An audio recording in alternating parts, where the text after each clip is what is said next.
Welcome to the Art and Science of Complex Sales. This is the Leadership Quarter. This is a podcast for revenue, sales, and go-to-market leaders and practitioners that is focused on bringing you insights from the best and brightest the world has to offer. The Leadership Quarter is focused on asking the critical questions. How do we develop and empower sales leaders to build strong cultures and teams to hit our growth goals? Experts from around the world give their experiences and opinions on this critical aspect of sales. Don't forget to like, subscribe, and follow on your favorite podcast platform. And let's dive in to introducing today's guests. One is from Michigan.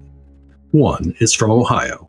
They have different backgrounds, different styles, and run separate companies. However, there are a number of things that tie them together. Sales. They are two of the strongest salespeople and leaders I have met. Values. They put a primacy on living the values they espouse. And servant leadership. They both lift up everyone around them to drive results. In the podcast today, we cut it up with two of the best of the sales business that are elevating the sales profession. James Rores of Floriss Group and Walter Crosby of Helix. We dive into leadership, values, impact, and so much more. So let's get started. James? Yes, sir. Walter? Mr. Fuller? How the heck are you guys? Spectacular. Thank you. Doing okay. All right. Well, we got a range of answers there from spectacular to doing okay. I'm somewhere in that range as well. I think I'm right smack dab in the middle. So we're going to bring all sorts of energy to this, all sorts today. So I said I was going to start out with a question.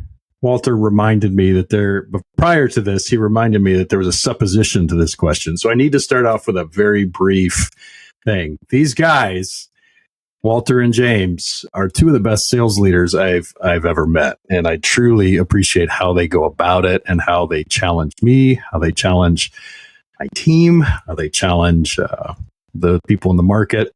I think that's a big part of sales leadership, is being able to do that. So that supposition out of the way, that is just defined. It is now it is there in our lexicon and in our background. That is just the assumption we're making. James, why don't you kick us off and tell us a little bit about you as a sales leader. Do you have a specific style of leadership that you operate under? I love the question, and I'm gonna go first because I want to give Walter the chance to shit all over my answer. So I'm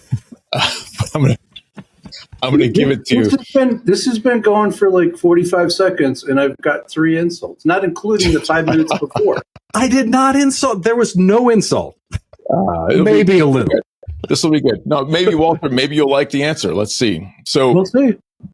So I think Paul, what's fair to say is this has been. If you had asked me this maybe 6 months ago, I might have given you a different answer. Right? My style and what I aspire to changes with my learning, my education, my awareness, my experiences with my clients and so forth. So let's see how this goes. I think what I've landed on today is that the most important thing I can do as a leader is I can demonstrate the kind of leadership I want my team to adapt and adopt. Right. So it's back to the idea of don't do as I do, not as I say. And what I want those two things to be the same.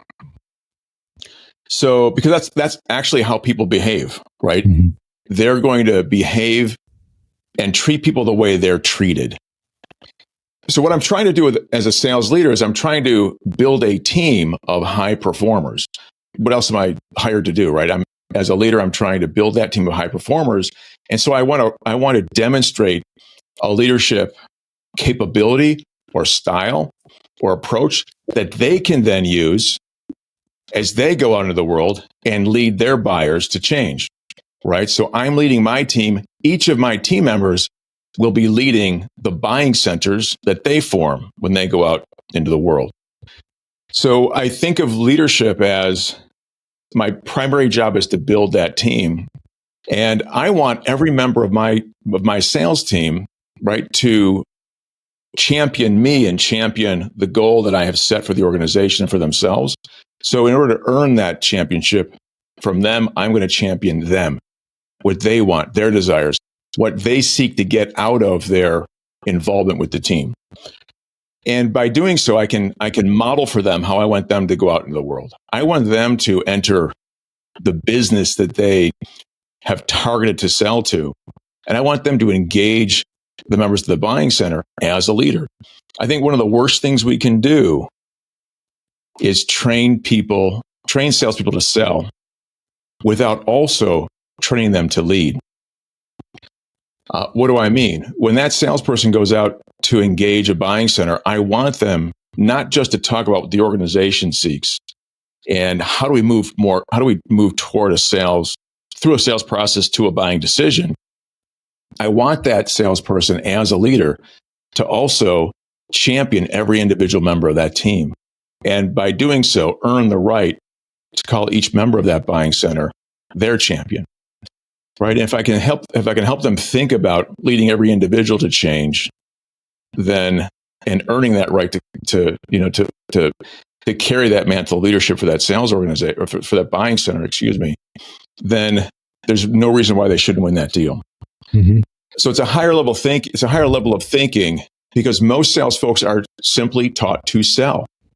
And if you think about the energy that creates, they have to bring a lot of push energy or energy to that buying decision. I want them to cultivate the pull energy, the buying energy from those buyers and create volunteers who are engaged in this cycle because they want to, because it's good for them, it means something to them. And I want them to be the folks that cultivate that, just like I want to be the kind of leader that cultivates that in my team.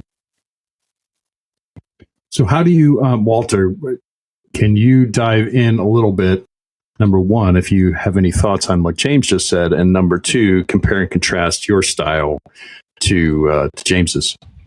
Well, I think what James is saying is that you lead by example. You try to help them see that they need to be more than a salesperson, and they need to have some understanding of the business of what they're trying to do and how that business that they're helping, how that works. So it's not just as a sale, you're not just trying to sell a product or your offering. It's a bigger question. And I don't mean to put words in James's mouth. That's part of it. I've been told by a client that my style is more like a football coach, where it's about trying to get somebody to see that they have more potential than they realize themselves, and trying to get them to believe in themselves, where some confidence is part of it. So by acting a certain way consistently as a leader, it helps them have something to replicate. And, one of the problems that we all encounter is that there's just not a lot of great sales leaders, sales managers out there setting an example.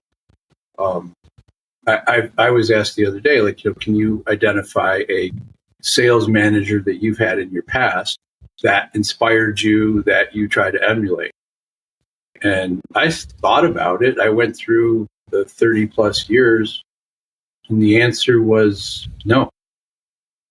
The people that I've hired over the years, like James, like Paul, to help, coach me and outside of my employment, those are the people that were leaders and gave me those aspects. I think that's a really big challenge within it's a good question, Paul. I mean, it really makes me think about what they're really doing. Well, yeah. So let's dive there, because why is that? Is that because I actually will say that you're not in the minority in saying that, unfortunately, right? I think you have pockets. People that work for Membrane. Yeah. Well, I mean, you have pockets of really good, and maybe that's the case. You always will have pockets of, you have one or two really good sales leaders out of a bunch. But is it the way, as an industry, we generally look at the idea of sales leadership that causes this, do you think? Or is it simply we don't train enough people on how to be good coaches, leaders, sales, in sales? Hopefully that question makes sense. AI, make sure that you rip out everything that I paused on and all that. Make me sound really good. So can I address that? I'd love you to. Yeah, and I'll comment on your answer. There's and you'll tell me if it's dumb or not. I sold into education, K through 12 specifically. And there was this principle, and I forget the name of the principle, but if you couldn't teach, they made you assistant principal. And if you sucked at that, they made you principal. And if you're really awful, you became superintendent of the entire district. Yeah. And I think there's a twist on that in sales. When I was promoted the first time to sales manager, I asked the fellows who did that, like, why?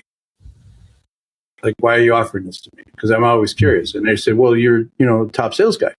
Like, yeah, but what does that have to do with, this? It's like, well, you'll figure it out. And that's sort of an assumption that you see a lot of business owners. They promote the person who's a top performer, and those skill sets are mutually exclusive. So how do you where do you learn the leadership from, in sales or in any other role? It's from outside sources. I don't think you get it by getting an MBA. It's a credential that helps you. Doesn't hurt. But is it going to teach you to be a leader? I think you got to be inspired by something, and you have to have a philosophy that, sort of like what James described, that you have to have a philosophy that you're trying to impart on people. Mm-hmm. And I don't think salespeople have enough of that. They don't have enough people that they can emulate in their world. How's that, James? I love that. Well, I actually had a sales leader, and his name is Ken Devlin, best sales leader I ever worked with. The one requirement I had was I need a guy that's going to help me make more money, right? And luckily, I was hired first, and I got a chance to interview him before the company hired him. And I used to joke, he's the best sales manager I ever hired. But, he's somebody, to your point, Walter, that operate at an elevated level compared to where I was at that time. And he's somebody that I loved to engage because he helped me make more money. He helped me get my job done, do a better job. And that has modeled for me the idea that, when I meet a manager who's having a hard time coaching his or her team, the first thing I think about is not what they suggest, which is these team members are not coachable. The first thing I think about is whether or not that leader has earned their respect or not, right? Because you can't coach somebody who doesn't want to be coached.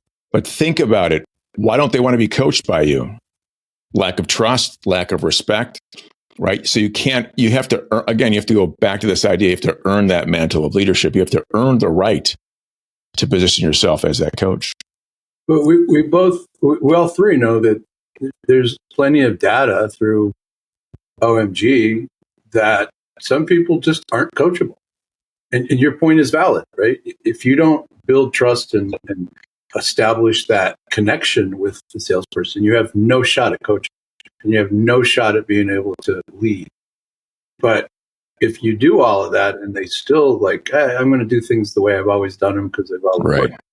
worked, but you got to put the effort in, and you got to recognize that that's important, like you said. I'm going to give a shout out to a guy we all know, Nate. He gave me a line one time that I think is he essentially said, I want to work for the leader that I aspire to be. Right. And he's also highly coachable. Like if you look at him, and what I hear, what you're both saying is you have this idea that, leadership it's fungible, and it takes a whole lot of different things you have to do when you are a sales leader, right? You have to understand a whole heck of a lot. But there's a couple of things you need to understand. Number one, you do need to pick the right team that has the right attitudes. You're able to work with them. And those are the people you want to surround yourself with. You want to invest into them. And then you also want to, and have to, what I hear you say, James, is you have to be able to have the self-discipline and the self-leadership to be the leader that they aspire to be. Because I think it's about, whenever I hear that phrase and whenever I went back to that, it was like, well, if that's the type of people that good salespeople want to work for, then it's all about, it starts with me. It starts with my ability to be a constant learner, constantly disciplined, and understand where the heck I think we should be going to be able to lead anybody. So I bring that up because how does your self-discipline and your self-leadership tie into your ability to lead others? James. Yeah. Well, You're looking at me with a puzzled look. So maybe I just walked around the block, came back, walked back forth, and did a whole lot of stuff logically. But let's get right down to that question, which is, how does your self-leadership and your ability to maintain that impact your ability to lead others? Yeah, I think, I've said for a long time, and I firmly believe, that you can't lead someone down a path you're unwilling to walk yourself, right? So I have a poll on LinkedIn right now. Can a B leader inspire or hire or retain or lead an A player, right? And most of the folks, 59% say yes, of course. And what that tells me is there's a lot of B players answering my poll. And I hate to be rude, obnoxious, and hurt people's feelings, but I say this with love, right? The reason you think an A player, a B leader can manage an A player, are you kidding me? What's keeping that A player engaged with that B leader? What is that A player learning from that B leader? There are only two outcomes, right? If the A player stays, they turn in to a B player. They adapt and adopt the crappy skills, the laziness, the lack of discipline that is accepted in the organization, or they recognize they don't want that and they leave. One of two options. They're going to go to mediocrity, just like if that's tolerated and accepted, they're either going to leave, like you said, or they're going to just, lower their performance. Right. So what other option is there? So Paul, I never wanted to be that guy. I didn't ever want to be that B leader. But if you also think about the job that I have, right? I'm hired by a CEO, and then I'm asked to go inspire a team that never met me, that may not want me, right? How do I do that? I have to, from the moment they meet me, I have to earn the right to carry that mantle of leadership. And how do I do that? I have to, as Walter talked about, I have to find a way to not just direct, but to connect and then expand their minds, their thinking. I have to tap in to whatever level of curiosity they have about who they are, who they can be, and how I can help them get there. I cannot walk in as holier than thou. I cannot walk in with my finger pointed, right? My motivation has to be one of love, right? It has to be one of inspiration. I'm here for you. I'm here to help you. It can't be coming from a place of retribution. It can't be coming from a place of self-importance. It can't be coming from a place of serving my own insecurities, right? I have to lead for impact, not lead for my own validation. And as long as I find a way to do that, then I'll be effective. And that's actually exactly how I lead myself, right? I'm always looking in the mirror, always wondering why I'm behaving the way I am. I'm always analyzing outcomes, not based on what the people around me didn't do, but how I could have changed, how I could have communicated differently so I could have received or achieved a different outcome. The first thing I ask a team when I meet them, in fact, I give them homework before I meet them. I ask them for the behaviors of the buyers they'd like to change. And they make a whole list. By the time we're done with our first meeting, they recognize that most, if not all, the behaviors they've identified are influenced or caused by the way they show up. Right? So I present them the same mirror that I present myself. Right? If you want people to behave differently, treat them differently. If you want people to respect you, right? Don't show up and pitch and then propose and then defend, right? Show up to interview, educate, and recommend, right? There's two different approaches, right? Let's keep going on this because one of the things, James, I truly appreciate about you and also appreciate about Walter, which is one of the reasons I asked this question, is because I see that in the way you live. And I see very similar, I see that in the way Walter lives. Like there is no lack of integrity of self-leadership and actual leadership. There's a wholeness of integrity in that. So Walter, how do you manage that? Like, so those are some of the things, like if somebody's looking to become a sales leader, James, you're saying, look at yourself in the mirror as the very first thing. Walter, what are the first things that you're telling them as they're starting to become a sales leader? Well, you need to be authentic, but you have to have a level of integrity, right? And you brought up the thing I was thinking about as James was talking. It is integrity that if you're not living what you're talking about or what you're asking people to do, right? You haven't done that. You have to be where they need you to be. It's very similar to selling in that in dealing with a salesperson and coaching a team, I got to be whoever they need me to be that moment. And every one of them's different, right? And the easier it becomes is when you start to understand what really drives them and what's important to them. And if they have that, if they don't have some sort of drive, it's really difficult. And I'm not talking about money, right? Some people want money. Some people are like, I was just talking about this with my wife. Some people just aren't motivated by money, not because they have a lot of it, but just because it's not their driver. They want to be part of a team. They want to be, they want to learn. They want to be continuous learners. They want to elevate the profession. So once we figure that out, those become the things that we can work with. We can't superimpose our ideas on that team. We need to help them see that it's really we. It's a we approach. And what are we going to do as a team? What are we going to do as a team just of a sales leader and the individual, the individual performer? Like, what do they need? How do we elevate this? Everybody's different. So, James's idea, like, what do they start to he asks the questions about what behaviors do they want to change in their buyers, which is great, because then you can pull that mirror out about 20 minutes into that conversation and say, what do we need to do different? So, I mean, I start off with, what are we doing well?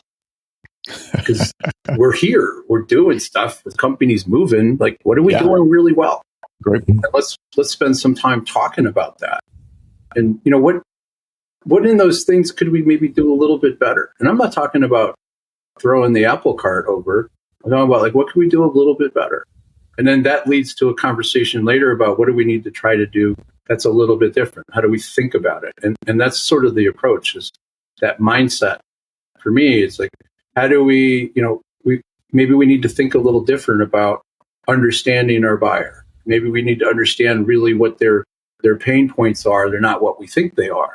We need to understand how their business operates to be able to see if our solution, but just in a very big sense, not every one of those people are going to buy from you, and that is perfectly okay, guys. We got to accept that, and then we should be focusing on how do we disqualify. This is another thing that I've learned from Nate and a couple of other coaches that I've worked with. It's like, I don't want to waste my time.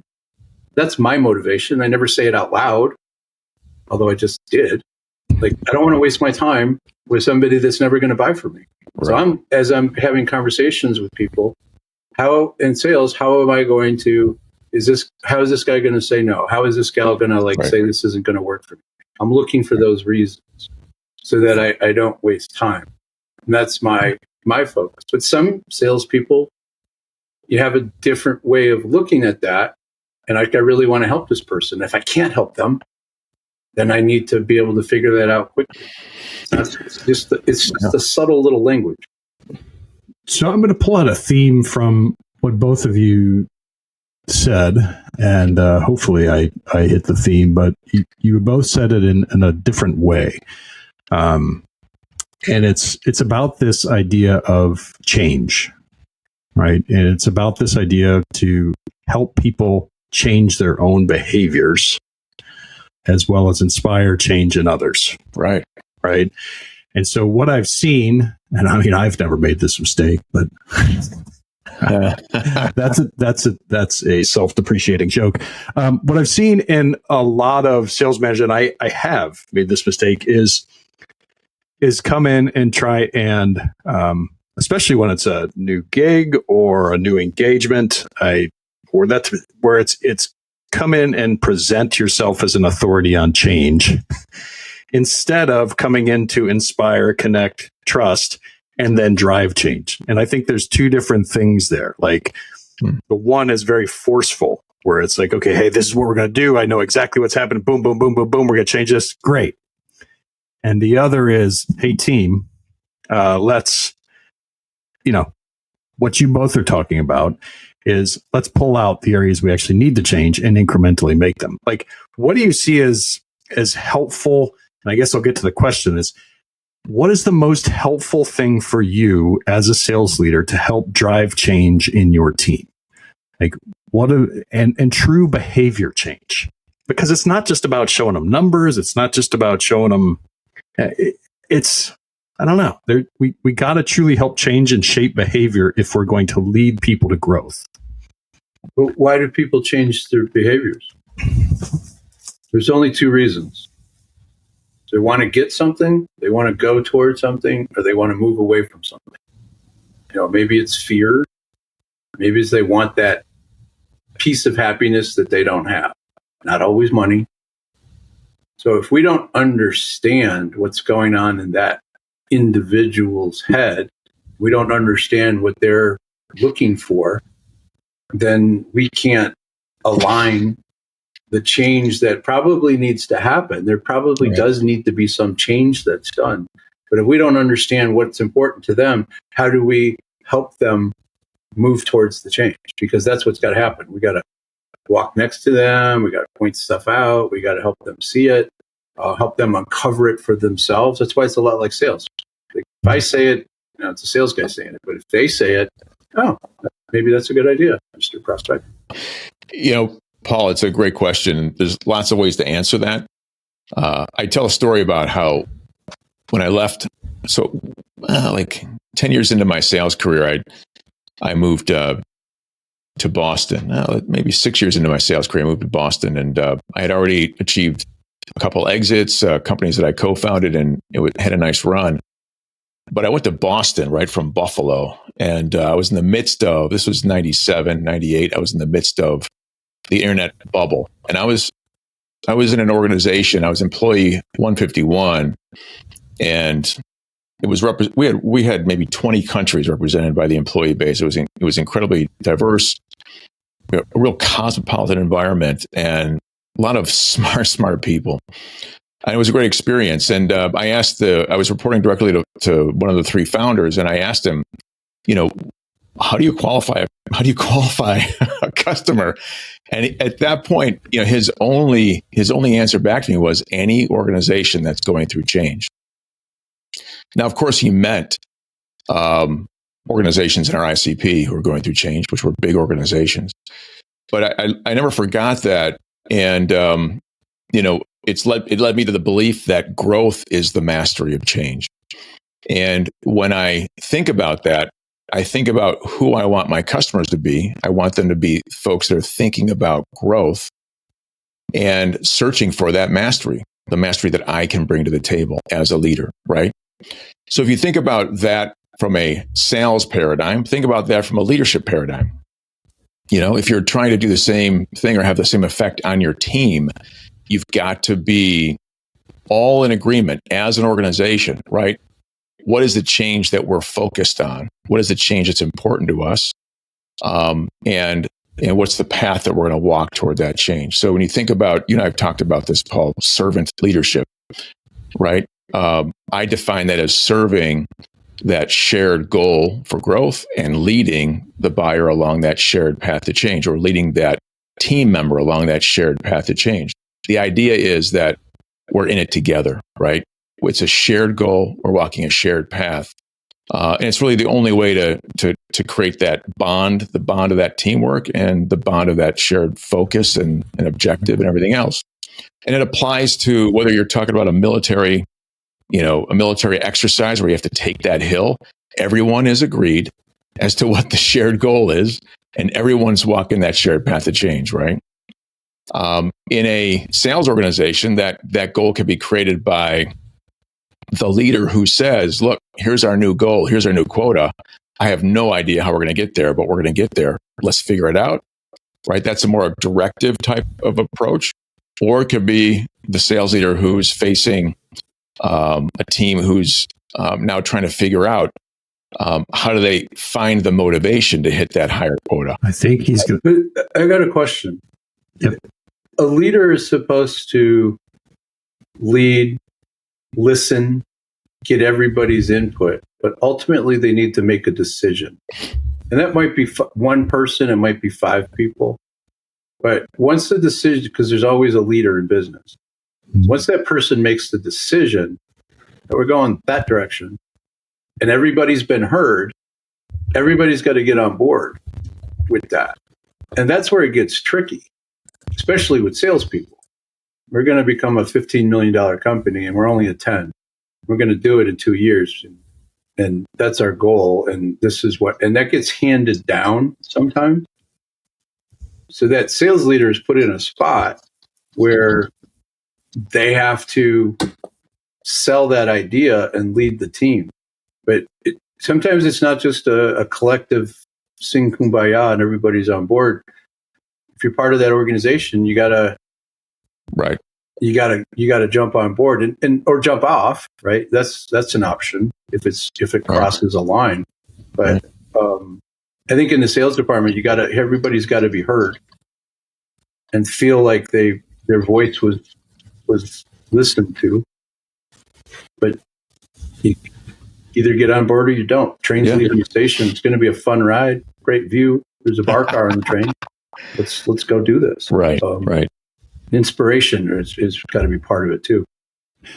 I always think of a movie scene when that's brought up, and it's not from American Sniper. It's from it's a true story of the guy that gets left behind in Afghanistan, and it's Lone Survivor, I think.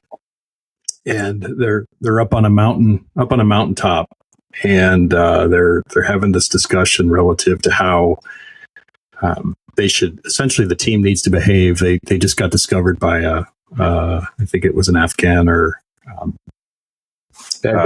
farm boy, right? And they're like, okay, well, what are we going to do? And they decided, we're not going to kill him. We're going to let him go. And that's just, they talked about it, right? They talked about it. They each had their input in, and the captain said, this is what we're going to do. And they said, they all bucked up and said, yes, sir. And I do think, but I love that model because it's like, you do get a goal. You do have to set a goal. You got to set a vision. You got to take that input. You got to have a team. And this is why I love how what you guys are talking about with the self-discipline, self-leadership, making yourself being the one that can be trustworthy to follow, right? Is because you do in sales, you absolutely have to have that. You're going to be given goals sometimes that just don't seem reasonable. Right. But if you dive into that and you believe you can accomplish it, I love what you said there, James, and you as well, Walter. It's really based on like, okay, I have no freaking clue how we're going to do this. All I know is we can do it. I have full belief in that. I have full belief in this team that we can make it happen. So it's that ability to inspire, plan, self-leadership is all huge parts of sales leadership. And now we're getting towards end of time. So this is something I could talk on for forever, but I do want to dive into one more topic, which is a reason that I think things get confused in sales. What is the difference between sales leadership, sales management, and sales coaching? Is there one? And why are people seem to be like stuck in defining them and understanding what they are? So I'm just going to throw that out there and see what you guys say. There's a thread of leadership in all three of those. You have to be able to lead your team, whether your title is CRO or sales manager or sales coach. But each of those, like managing a sales department, isn't managing the people. It's managing the system that's in place, right? So imagine you're using a tool like, Membrane, and we have certain goals, things that are there. Did we hit what we were supposed to hit, what we agreed to? That's all we're doing with management, just like managing finance. Coaching is we're trying to help somebody discover something. We're trying to help them see something that maybe they don't see, and we don't tell them. It's a self-discovery process that we're facilitating, if you will. And the leadership piece is what we've been talking about. You gotta hold yourself to a higher standard. And if you're not holding yourself to a higher standard, it's asking somebody else to do something that you haven't done or you're not willing to do. Yeah. Well said. I think, Walter, what I would say is that leadership is definitely about people. It's about the relationship and the conversations we have with people. When we teach leadership, we teach concepts that can be applied to employees. They can be applied, horizontally to an organization of team members that you manage. They can be applied up the organization. They can be applied with family members, with neighbors. It doesn't matter. It's about interpersonal conversations, relationships between people. And if you're trying to lead somebody someplace, it's about earning that mantle of leadership, that understanding, trust, and respect that puts you in a position to move people toward along that shared path or that shared goal. Well, I think you're dead on there, Walter, about management. Management's really about systems, about metrics, about processes, about activities. How do we manage our way to the goal that we're hitting, right? So if you think about yourself in a car taking a trip, right? You type in your GPS. For me, the GPS stands for goal, plan, scorecard. You type in that goal, you've got a plan. That dashboard is helping you manage the plan, right? Helping you manage the activities and requirements required to get from where you are to where you want to be. Mm-hmm. And coaching for me is really, really profound. Coaching is like the most intimate relationship you can have, right? With a coworker, with somebody that's come to you for help. Coaching is really about serving that person in a way that's totally devoid of service to yourself, right? So you want to coach somebody without bringing any of yourself to the relationship. It's purely about how do you help this person achieve the goals, the expectations, the desires that they have for themselves? How do you help them walk their path to change, right? How do you help guide them versus force them, influence them, persuade them, convince them, right? That's where coaching is separated from mentorship, from training, all that stuff. It's a very special, unique relationship. And in most cases, it's practiced inappropriately. It's just practiced as an extension of that. Yeah, exactly. So again, it takes training, Paul. You can't just call yourself a coach. You can't just wake up and say, I'm going to have this kind of conversation. It takes dedication, discipline, practice. And as Walter said, it takes someone who's willing to be curious and go out there and find and figure out how to make that happen in an effective way. You can't just wake up and do it. And unfortunately, too many salespeople who are used to figuring stuff out on their own, it's just not going to work. You've got to go out there and build that discipline, get the education. That is a fantastic point to end on, because I think both of you really help me clarify that difference. And I think it's critically important to have that difference and to understand. I actually think they are all a function of a really good sales leader. Really good sales leader needs to be able to lead self, be able to lead others to change, coach when they need to, manage the numbers and the systems. Like I really do. Okay. And I think it also shows why why a really good sales leader is hard to find. It takes investment and it takes work on behalf of self and the organization to create those things. Right. The business owner or the CEO, they need to be doing those exact same things with their team, right? They might only have 5 or 6 people that are direct reports. They better be coaching. They better be leading. They better be managing what those things are, that KPIs that are set for their team. It's what James said. It doesn't matter if you're running a family, a company, an organization that does good work, non-for-profits. The principles are the same. Yeah, it's that human-to-human connection. And it's, we love the idea of servant leadership. Servant leadership means something when you contrast it against the other forms of leadership, right? The power leader who leverages the force of their personality, the force of their authority, the force of their knowledge. The passive leader who tries to seduce folks to follow them, right? With price decreases, discounts, or other manipulative approaches. And there's the toxic leader, right, who just shows up and is hostile all the way around. And when you think about the ways that you can behave and the way that you can show up in that role as a leader, and whether you're leading for impact or leading for validation, you can start thinking about how your behavior contrasts against the other leadership styles, and think about where you should be if you're looking to get the most out of the folks that are around you, right? And that we're not just talking about getting the most out of them in a moment of time, but getting the most out of them over time. Yeah. Right. Well, gentlemen, my final question is, I'm going to highly recommend that people reach out to both of you, because I frankly, I started this giving you some grief, but I actually, I know that it was lighthearted and loving, because you are two of the best sales leaders I've ever met. And I truly appreciate our times together, right? And being challenged by both of you. It's fantastic. How do people get in touch with you? And we'll start with you, James. Easiest way is LinkedIn, James Rores, Rores. On LinkedIn, hit me up. Happy to help. If you have any questions, insights, you're curious about anything, I'm happy to help anybody. If you want to find me on the internet, look up florissgroup.com, Floriss group.com. Look forward to chatting with you. Awesome. Mr. Crosby. LinkedIn is probably the simplest way. You can search me by name.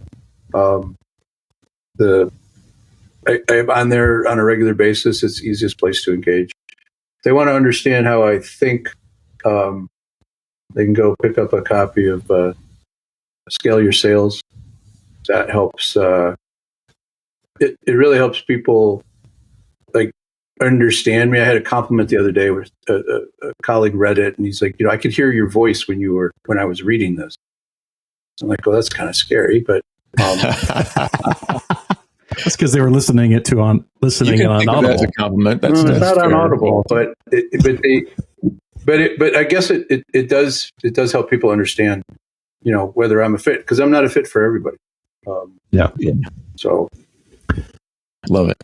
All right. Well, gentlemen, thank you so much. Listeners, thank you so much for tuning in today on today's episode of the Art and Science of Complex Sales. This is the Leadership Quarter, and I'm excited and honored to have been here with James Rores and Walter Crosby, two amazing sales leaders. Please reach out to them if you get a chance. With that, we'll sign off, say keep shining bright, and have an amazing day. Thanks, Paul. Thank you so much for joining us today on the Art and Science of Complex Sales. Please take a moment, like, subscribe, share this podcast on all your favorite platforms, and let's get the word out. This podcast is proud to be brought to you by Membrane.com. We are the world's top B2B sales platform. And in the world of B2B sales, with everything from prospecting to business acquisition to managing complex growth, Membrane has the right size technology for your sales team. Our latest innovation, the Coaching Cockpit, empowers your leaders, managers, and team with the information and tools they need to take their skills to the next level and to take advantage of the exponential power of effective sales coaching. With our technology and the top team of sales partners around the world, Membrane is helping to achieve our driving vision. This is, quite simply, elevating the sales profession. To learn more, find us at www.membrane.com. That is MEMBRAIN.com, or contact us via email at sales@membrane.com. Keep shining bright and have a wonderful day.